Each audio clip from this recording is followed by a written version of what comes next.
दुखी में रंग राव, सुख और दुख। संसार में दो चीज़ें हैं। कितनी चीज़ें हैं? दो, सुख और दुख। क्या चाहिए? अरे जोर से बोलिए ना। सुख चाहिए, ठीक है। सुख किसे कहते हैं? क्या हुआ? सुख चाहिए, मगर सुख किसे कहते हैं ये पता ही नहीं है। क्या चाहिए? अरे बोलिए ना। सुख चाहिए। कैसे मिलता है? हैं? कैसे मिलता? बच्चे बताएंगे कैसे मिलता है। अच्छा मोबाइल मिल जाए तो सुख आ गया, अच्छे कपड़े मिल जाए तो सुख आ गया, बढ़िया पार्टी में जाने मिल जाए तो सुख आ गया, फ्रेंड मिल जाए तो सुख। यही है ना आपके लिए सुख? आपका सुख तो यही है ना वर्तमान में। चलिए, जब उम्र बदल जाए तो सुख भी बदल जाएगा, है ना। फिर जब आपकी पढ़ाई लिखाई पूरी हो गई, फिर एक अच्छा सा परिवार मिल जाए, अच्छा सा लड़का मिल जाए, फिर सुख बदल गया। अच्छी सी सास मिल जाए, सास भी अच्छी मिलना ज़रूरी है, नहीं तो सुख गया। चलिए पीछे वालों से पूछती हूँ, सुख क्या है? आपकी दृष्टि में सुख क्या है? अब जैसे महिलाएं हैं, बच्चे अच्छे पढ़ रहे हों, सुख। अच्छे नंबर आ रहे हैं, सुख, है ना। नौकरी लग गई, सुख। बच्चों की शादी हो गई, सुख। यही है ना आपका सुख? अरे बोलिए ना, यही है ना। कितनी मेहनत करते हैं इसके लिए, ये सुख है। सुख ना मिले तो मेहनत क्यों करें? सुख ना मिले तो मेहनत क्यों करें? घर में अच्छा सोना चांदी आ जाए, अच्छी ज्वेलरी हो घर में, थोड़ा सोना भी ठीक हो, चांदी भी ठीक हो, अपने घर का मकान हो, ये भी तो सुख है। घर का मकान हो, घर की दुकान हो, दुकान अच्छी चल रही हो, ये सुख है कि नहीं है? हाँ या ना? हाँ। रूप रंग ठीक ठाक हो, जब आईना देखें तो अपनी शक्ल खुद को अच्छी लगे, ये भी सुख है कि नहीं है? सुख है। खाना पीना ठीक ठाक हो घर में, जो हम चाहते हैं वो बन जाए खाने के लिए, ये भी सुख है कि नहीं है? टीवी भी हमारे हिसाब की हो, जिसमें बढ़िया चित्र आते हो, बढ़िया फोटो आती हो, ऐसी टीवी हो। मोबाइल भी वो वाला हो जिसमें फंक्शन बहुत जल्दी जल्दी चलते हों, बहुत अच्छे अच्छे फंक्शन हो, बड़ा महंगा वाला हो, तो मज़ा आता है। ये भी सुख है कि नहीं है? अरे हाँ तो बोलते जाइए। हाँ है तो बोल दो, नहीं है तो कोई बात नहीं है ना। अब भगवान के पास ना तो मोबाइल है, ना टीवी है, ना कपड़े हैं, ना मकान है। उनका मंदिर भी हमने बनाया, ना मकान है, ना बच्चे हैं, ना पत्नी है, ना कोठी है, उनके पास ना ज्वेलरी है, उनके पास कुछ नहीं है। इसका मतलब भगवान बहुत दुखी है। भाई अभी मैंने आपसे पूछा तो आपने सुख की यही परिभाषा तो बताई। अच्छा मोबाइल हो, परिवार हो, बच्चे पढ़ रहे हों, शादी हो जाए, बच्चों की नौकरी लग जाए, अच्छा दुकान चल जाए, अच्छी फैक्ट्री चल जाए, अच्छा मकान कोठी बन जाए, अपना घर का मकान हो, कर्जा ना हो, यही सब तो सुख है। भी आपने सुख यही तो माना है ना। अरे बोलिए ना, आपने ये इसी को तो सुख कहा था। तो ये सब चीज़ें तो भगवान के पास है ही नहीं है। इसका मतलब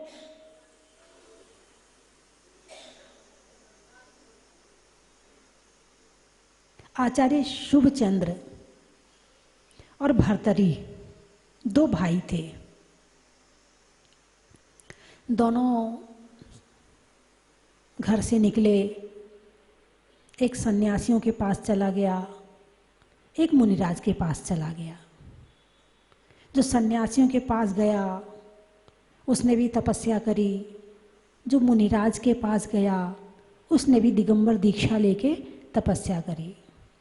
जो सन्यासियों के पास गया उसने तपस्या करी कि जो सोना बनाने के लिए रसायन होता है कि लोहा में डालो और सोना बन जाए, तो वो रसायन उसने उसके लिए तपस्या करी। तो उसने खूब तपस्या करी, खूब तपस्या करी, उसने बहुत सारा रसायन बना लिया। उसकी तपस्या से वो रसायन बन गया। अब जो शुभचंद्र थे वो अपने आत्मा के लिए तपस्या कर रहे थे। किसके लिए कर रहे थे? आत्मा के लिए कर रहे थे। भर्तरी को याद आई, मेरा भाई कहाँ है? बहुत दिनों से हम मिले नहीं हैं आपस में। अपने शिष्यों को भेजा, जरा ढूंढ के आओ जरा मेरा भाई कहाँ है। अब वो भाई जो है वो ध्यान में लीन थे। लौट के आए शिष्य, बोले आपके भाई तो बहुत गरीब हो गए हैं, उनके पास तो पहनने के लिए कपड़े भी नहीं हैं, और मैंने आसपास घूमकर देखा था, रहने के लिए कुटिया भी नहीं है, रहने के लिए मकान भी नहीं है, पहनने के लिए कपड़े नहीं हैं, खाने पीने की कोई व्यवस्था नहीं है। अब भर्तरी को बड़ा दुख हुआ कि मेरा भाई बहुत गरीब हो गया, और मैं उसका भाई, मैंने सोना बनाने का रसायन बना लिया, इतना धन आ गया मेरे पास में, और मेरा भाई बहुत गरीब हो गया। अब वो भाई के पास एक तुमड़ी में वो रस लेकर पहुंचा। अब भाई वहाँ पर ध्यान खोला, भाई ने बैठे हुए थे।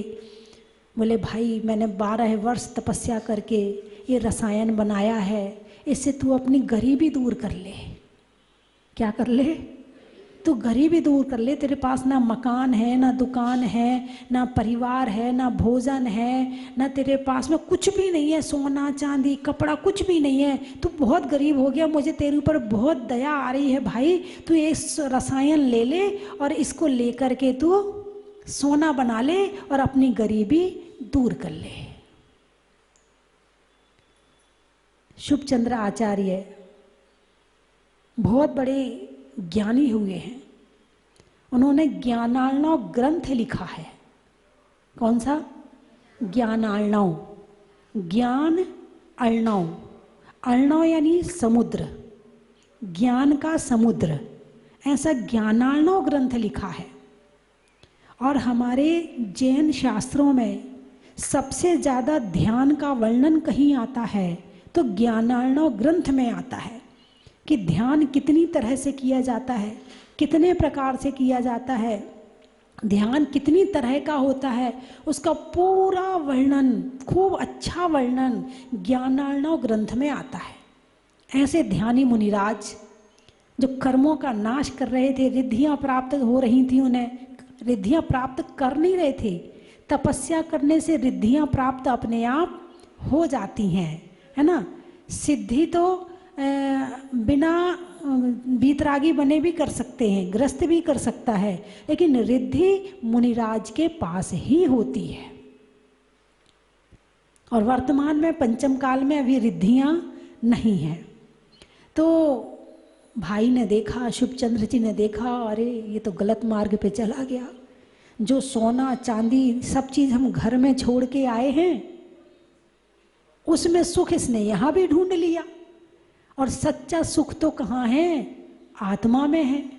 कहाँ है? आत्मा में है, ध्यान में है। यदि ध्यान में सुख नहीं होता तो हमारे भगवान अनंत काल से ध्यान में बैठे हैं और बाहर ही नहीं आते हैं। सच्चा सुख, यहाँ आपका सुख तो कैसा है? रसगुल्ला खाने का मन है, मुंह में रखा, नीचे गया, खत्म सुख। कब तक सुख है रसगुल्ले का? जब तक जीभ में है, उसके बाद सुख खत्म। मोबाइल का सुख कब तक है? जब तक वो हाथ में है।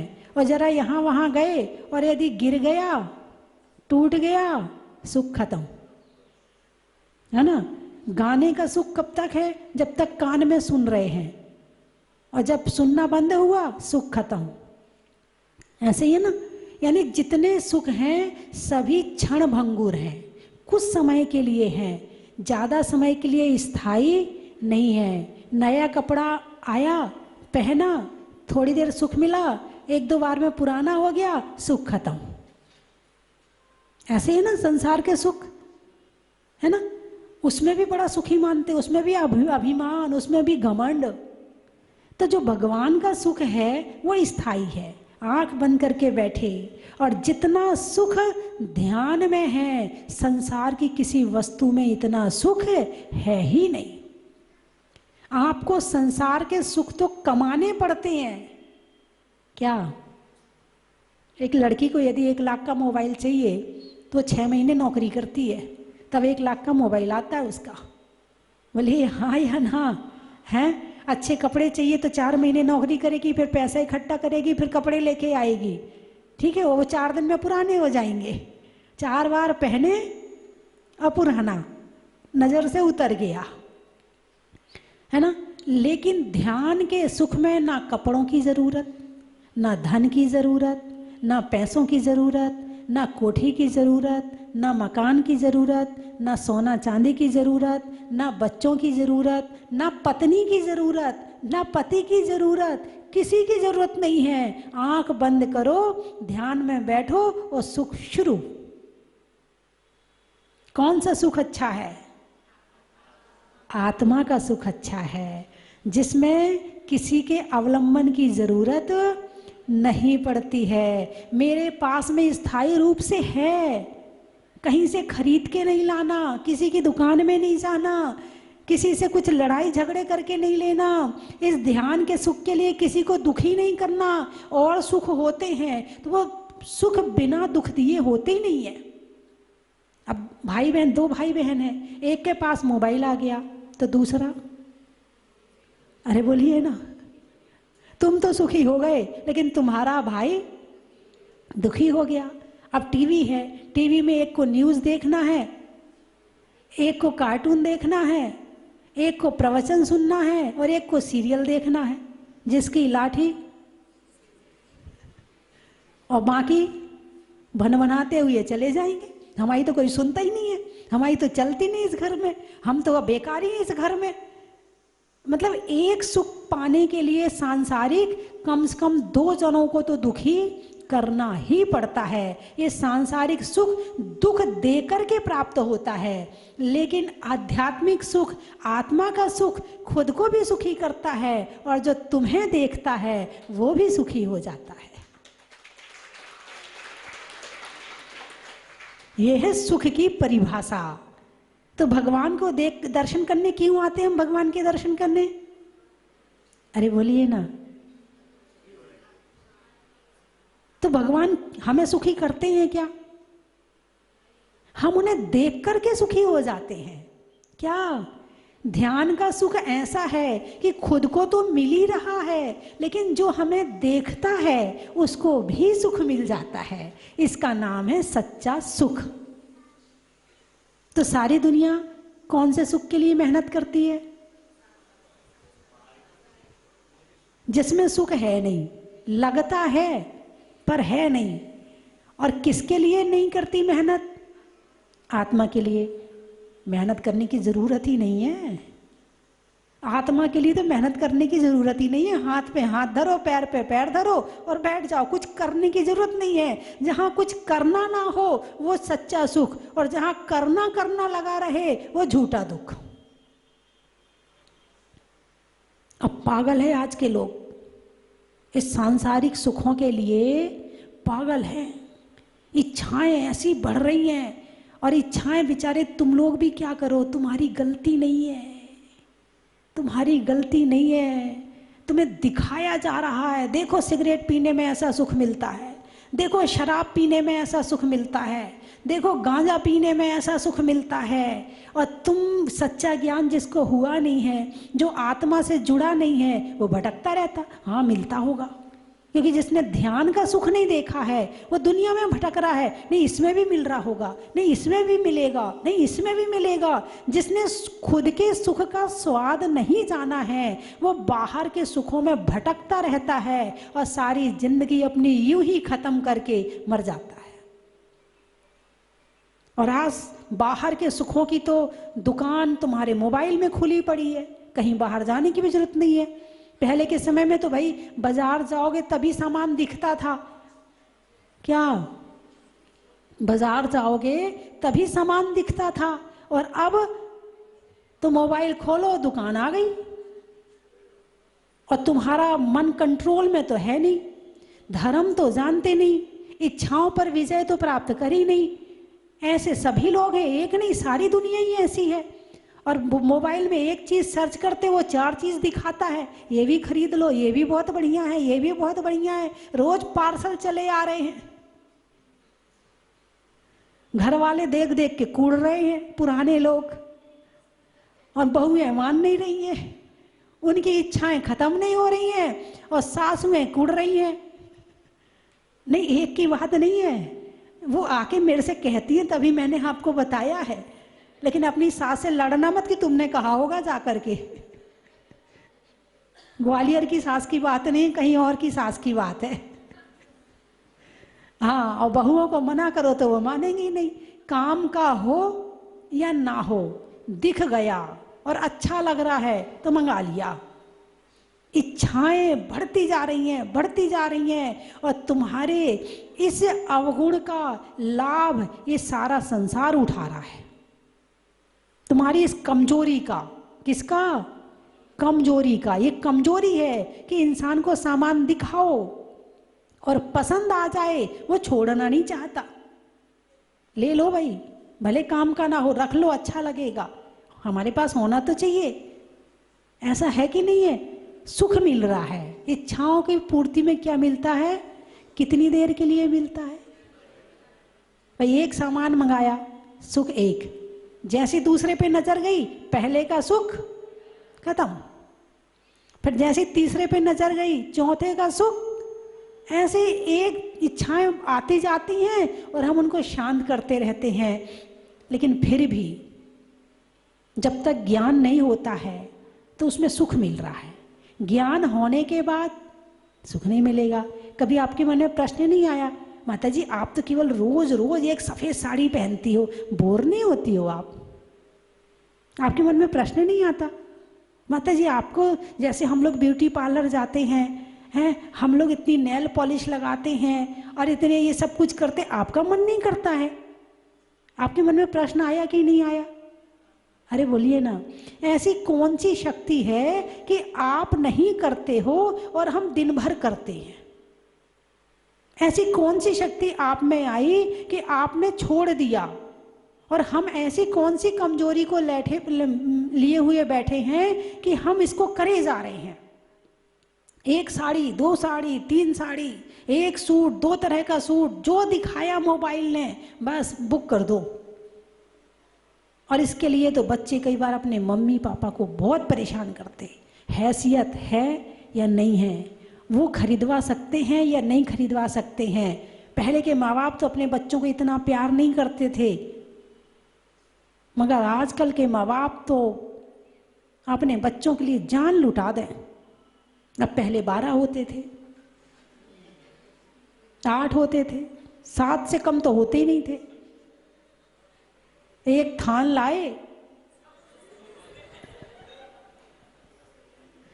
अभी बैठे होंगे यहाँ 5-7 वाले भी बैठे होंगे, 9 वाले भी बैठे हैं अभी यहाँ। इसमें हंसने वाली बात नहीं है, अच्छी बात है। जितने जैनी का जन्म होगा उतने संस्कारवान का जन्म होगा, उतने धर्मात्मा का जन्म होगा, उतने कल्याण पथिक का जन्म होगा, और उतने श्रावकों की संख्या बढ़ेगी। आज वो होते ही 2 हैं, अब तो वो एक ही हो रहा है। अब वो 7 का जितना प्यार है वो एक के ऊपर लुटा रहे हैं, उसमें सहन करने की ताकत तो है नहीं, और ये लुटाए जा रहे हैं, लुटाए जा रहे हैं। वो बीमार हो जाता है तुम्हारा प्यार पा पा के, हाँ या ना? तो सुख, मैं सुखी दुखी मैं रंग राव। अब आपके घर में यदि कोठी है, मकान है, दुकान है, लड़के सेट हैं, लड़की सेट है, और बढ़िया पूरी आपकी प्रतिष्ठा है, तो आप कहोगे बस भगवान की कृपा है, अब कुछ नहीं चाहिए, पूरा सुख है हमारे पास। तो कहोगे नहीं कहोगे? हैं, पूरा सुख है हमारे पास। तो अब इसका मतलब क्या हुआ? तुमने अभी मंदिर जाकर भी आत्मा का सुख जाना ही नहीं है, इसलिए आपने वहाँ अपने घर में ही पूर्ण विराम लगा दिया कि मैं तो सुखी हूँ, अब मुझे किसी और चीज़ की ज़रूरत नहीं है।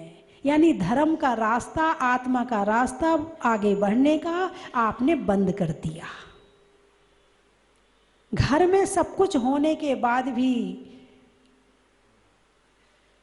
यदि आपको उसमें सब कुछ लगता है तो समझना अभी निश्चय धर्म की शुरुआत नहीं हुई है। अभी आपने खुद को जाना नहीं है, अभी आपने भगवान को जाना नहीं है। मैं सुखी हूँ, बस भगवान की कृपा है, मुझे तो किसी चीज़ की ज़रूरत नहीं है। संसार में जितनी चीज़ चाहिए, मैं विदेश भी घूम आया, मैंने सारी दुनिया भी घूम ली, मैंने सब कुछ कर लिया, अब तो मैं संतुष्ट हूँ, अब मुझे कुछ नहीं चाहिए। एक व्यक्ति था विदेश का, उसने जो चाहा उसे वो मिला, उसने जो चाहा उसे वो मिला। पैसा चाहा मिला, पत्नी चाहिए पत्नी मिली, बच्चे चाहे बच्चे मिले, फैक्ट्री चाहिए फैक्ट्री मिली, उसे सब कुछ मिल गया। अब उसके बाद उसने 16वीं मंजिल से कूद के आत्महत्या कर ली और एक लेटर छोड़ गया कि मैंने जो कुछ चाहा, मुझे सब कुछ मिल गया और आगे अब मेरी कोई चाह नहीं है, कोई इच्छा नहीं है, इसलिए मैं अपना जीवन खत्म करता हूं। यदि वो कोई धर्मात्मा होता तो क्या करता? भाई अब संसार के सारे काम हो गए, अब मैं दीक्षा लेता हूं, मैंने संसार के सारे सुख देख लिए, अब मैं आत्मा के सुख को जानना चाहता हूं और अब मैं दीक्षा लेता हूं, अब मैं संन्यास लेता हूँ, अब मैं घर छोड़ता हूँ, घर में जो कुछ चाहिए था मुझे सब कुछ मिल गया, लेकिन अभी आत्मा का सुख मेरा बाकी है, इसलिए मैं दीक्षा लेता हूँ। बात समझ में आई कि नहीं आई? उसके पास तो वो जैन नहीं था, कोई ऑप्शन नहीं था, इच्छाएं सारी पूरी हो गई थी, इसलिए उसने अपने मरने की तैयारी कर ली और मर गया। लेकिन यहाँ तो इसके बाद अभी बहुत लंबा रास्ता है, अभी तो आपने बहुत छोटा सा रास्ता तय किया है, इसके आगे तभी मोक्ष तक का बहुत लंबा रास्ता है। जिस सुख को चाहने के लिए भगवान महावीर ने, जिस सुख को प्राप्त करने के लिए भगवान महावीर ने घर परिवार छोड़ा, आदिनाथ ने छोड़ा, 24 तीर्थंकर ने छोड़ा, भगवान राम ने छोड़ा, भगवान हनुमान ने छोड़ा, जिसके लिए सब ने छोड़ दिया, उसको प्राप्त करने का अभी समय और वो सुख अभी बाकी है। तो घर में सब कुछ हो गया मतलब ये पूर्णतः नहीं, मैं सुखी हूं, नहीं, ऐसा कौन कहता है? ये भी कहा है मिथ्यात्व। 2 तरह का मिथ्यात्व होता है, एक ग्रहित मिथ्यात्व, एक अग्रहित मिथ्यात्व, है ना। एक श्रद्धान को उल्टा करता है, जो आत्मा के प्रति, तत्वों के प्रति और देव शास्त्र गुरु के प्रति श्रद्धान को उल्टा करे, उसको कहते ग्रहित मिथ्यात्व। वीतराग के अलावा अन्य को भगवान मानना, वीतराग के अलावा अन्य को गुरु मानना, तो उसे कहते हैं ग्रहित मिथ्यात्व। वहाँ जाना, उनकी पूजा करना, उनके लिए उनकी जो भी वो कहते वो करना, तो उसको कहते हैं ग्रहित मिथ्यात्व। लेकिन जो हमारी उल्टी मान्यता वस्तुओं के प्रति है उसको करना, उसको कहते हैं अग्रहित मिथ्यात्व। यानी शरीर को ही आत्मा मानना। किसको? शरीर को ही आत्मा मानना। और मानते ही हैं, कहाँ याद रहती? 24 घंटे में आत्मा एक बार याद आती क्या? पलक झपकने बराबर समय में क्या कभी आत्मा का ध्यान होता है क्या कि मैं आत्मा हूँ, शरीर अलग है? इसलिए 5 मिनट आँख बंद करके रोज प्रतिदिन ऐसा विचार करना चाहिए कि शरीर अलग है और आत्मा अलग है। मैं आत्मा हूँ, मैं शरीर नहीं हूँ, शरीर पुद्गल है, मैं आत्मा हूँ। ऐसा चिंतन मनन रोज करना चाहिए। इससे कम अभ्यास से संस्कार आएंगे और संस्कार से हम शरीर से थोड़ा सा हटेंगे। और जितना भोगों के प्रति आसक्त हो रहे हैं, जितना वस्तुओं के प्रति आसक्त हो रहे हैं, जितना वस्तुओं के कारण से लड़ाई झगड़े कर रहे हैं, जितने संसार के मोह में पड़े हैं, इससे वो कम होगा। और उससे वो कम होगा तो लड़ाई झगड़े कषाय दुख अपने आप कम हो जाएंगे। दुख खत्म करने के लिए एक ही रास्ता है। कौन सा रास्ता है? यही ध्यान का, संयम का और तप का रास्ता है।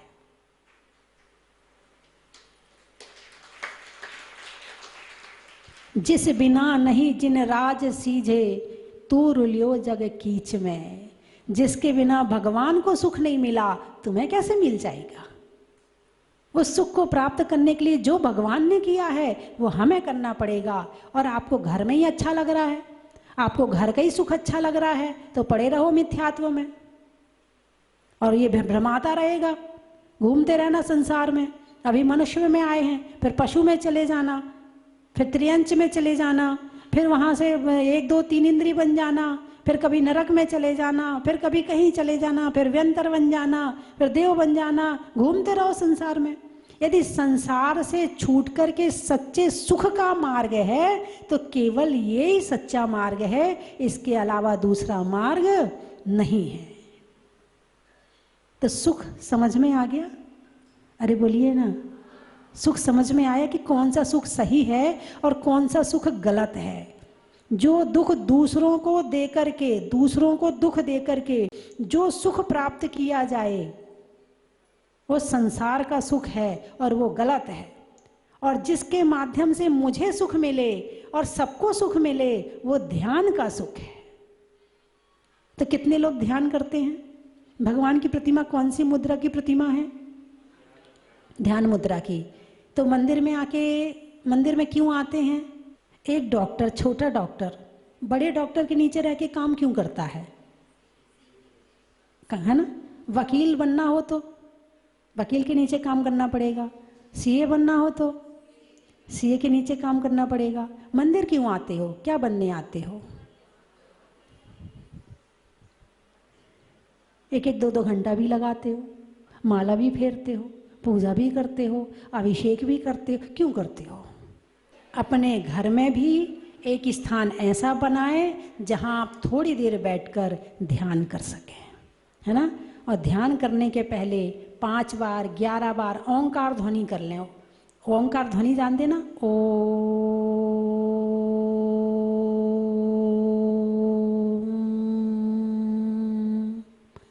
बच्चों को समझ में आई मेरी बात? है ना? जरूर करना, आप लोग ध्यान जरूर करना। और ध्यान करने से आपकी एकाग्रता की शक्ति बढ़ती है। पढ़ाई के लिए भी ध्यान बहुत ज़रूरी है। जो मन भटक रहा है इच्छाओं में, उस पर चिंतन करो कि हम इतना क्यों भटक रहे हैं, क्यों परेशान हो रहे हैं, क्यों मोबाइल के लिए इतना परेशान होते हैं, क्यों कपड़ों के लिए इतना परेशान। इन सब के ऊपर प्रश्न करो, खुद से प्रश्न करो, क्या ये ज़रूरी है? क्या इन सब में भटकना ज़रूरी है? खुद से प्रश्न करो तो उत्तर जो मिलेगा ना, आप खुद दंग रह जाओगे। दुनिया आपको समझाते समझाते थक गई, आपके समझ में नहीं आई, मगर ध्यान में जब तुम खुद को समझाओगे ना, एक बार में बात समझ आ जाएगी। ठीक है? अब आप तो ऐसे देख रहे हैं, मैं बोलती जाऊं और आप सुनते जाओ। अब मुझे बंद करना है, टाइम हो गया है। विधान भी तो करना है आपको अभी।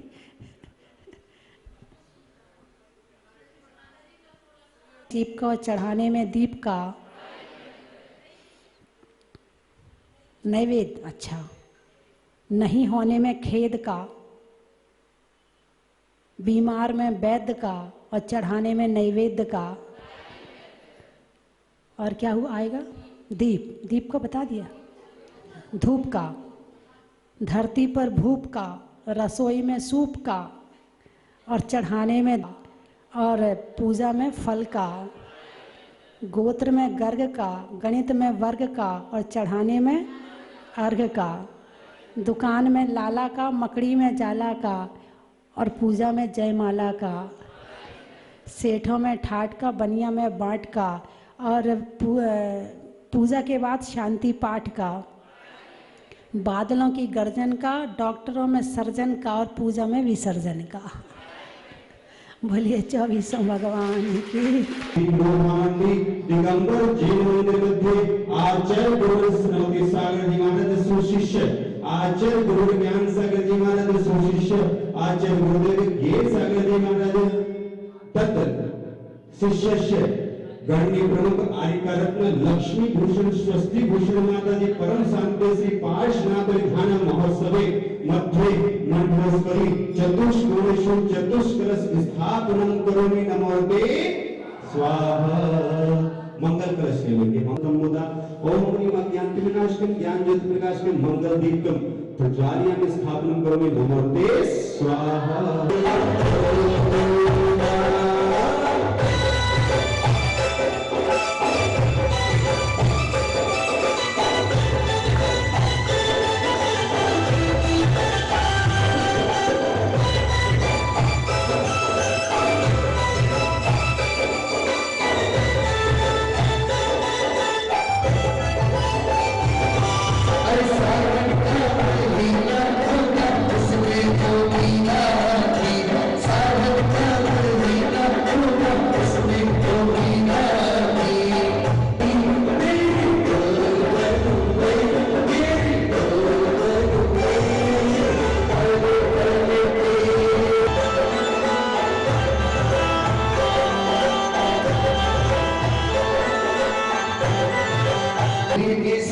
चाहते हैं रोगी की कृष्णा बढ़ जाए, पापों के बीच में मंडरा कर जीवन पूरा करता जाए। जय हो।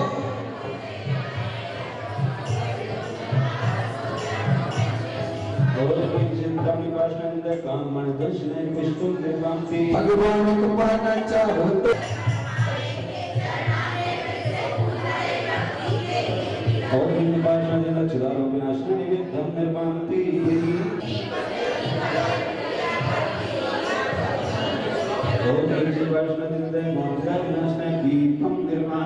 कर्मों को हमें बढ़ाते, बंधुओं को मस्ताते में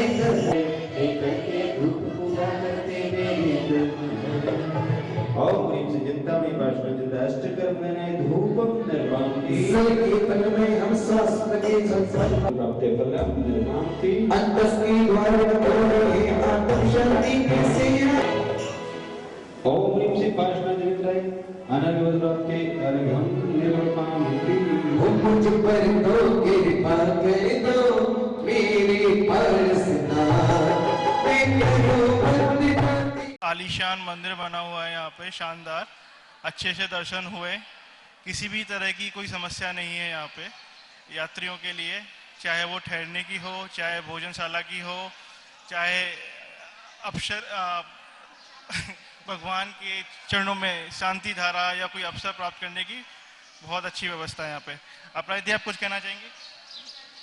हाँ, बहुत अच्छा लगा, सारी व्यवस्थाएं बहुत अच्छी है, उत्तम है और दर्शन भी बहुत अच्छे से हो गए।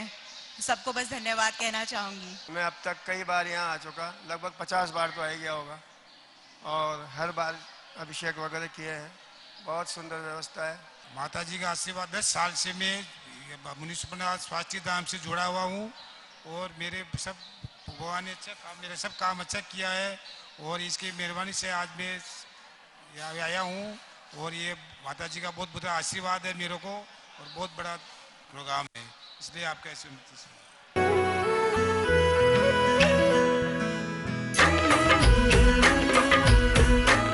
चन की थाल को सजाओ रे आज, रत्नों की थाल को भर लाओ रे आज। आओ आओ करे रे गुणगान आरती भगवन की। आओ आओ करे गुणगान आरती भगवन की। आओ आओ करे रे गुणगान आरती भगवन की।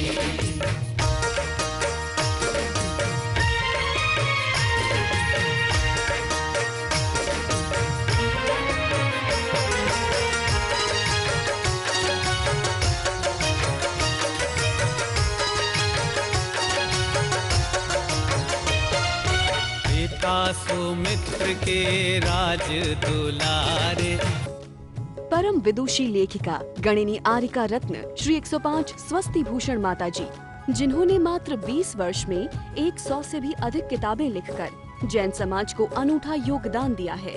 बड़े बड़े विधान जैसे कल्पद्रुम महामंडल विधान, सिद्ध चक्र महामंडल विधान, इंद्रध्वज महामंडल विधान एवं विशेष जिनपद, पूजांजलि आदि महत्वपूर्ण साहित्य बहुत ही सरस, सरल व सुबोध शैली में लिखे हैं, जिसमें गद्य एवं पद्य साहित्य भी समाहित है। इन महान साहित्यों को पढ़कर आप भी अपने ज्ञान का विकास कर सकते हैं। साहित्य प्राप्त करने हेतु आज ही संपर्क करें।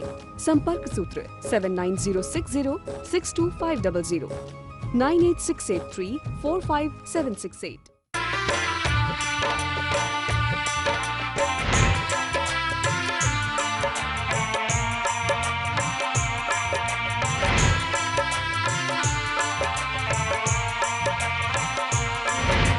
चलो रे चलो रे चलो चलो रे चलो रे चलो चलो जहाज